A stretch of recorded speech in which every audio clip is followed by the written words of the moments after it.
yang terpaksa saya akui dalam kawasan Parlimen Subang, terutamanya di kawasan Kota Damansara, di Damansara Damai, di Damansara Perdana, rumah-rumah urut tumbuh bagaikan cendawan selama setahun setengah, 2 tahun yang lepas.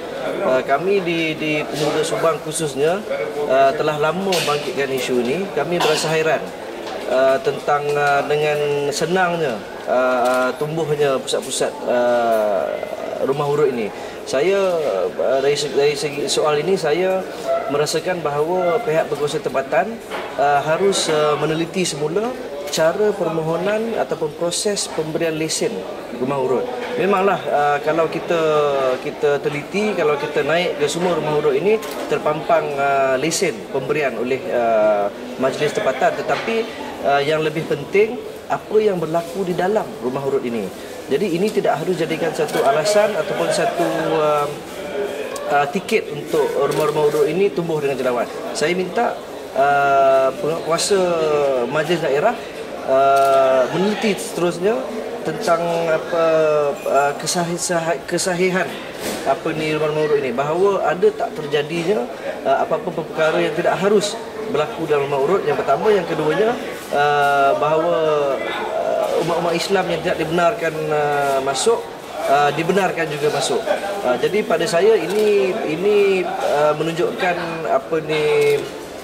keretakan dalam penguasaan majlis daerah, yang mana kerajaan negeri juga memainkan peranan yang amat besar dalam perkara ini. Okey, macam mana Pemuda Subang ni gerakan untuk bersama-sama membantu PBT khususnya di Subang ni untuk memantau perkara ni?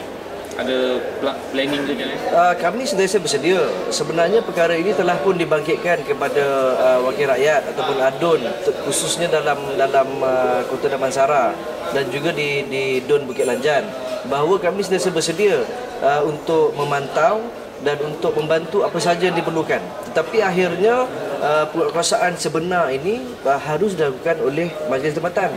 Kerana sebagai rakyat biasa, kami tidak ada, dari segi undang-undangnya kami tidak dibenarkan, kami tidak boleh untuk memasuki rumah-rumah urut ini dan merampas sijil, lesen dan sebagainya, ataupun menahan daripada sesiapa juga yang masuk.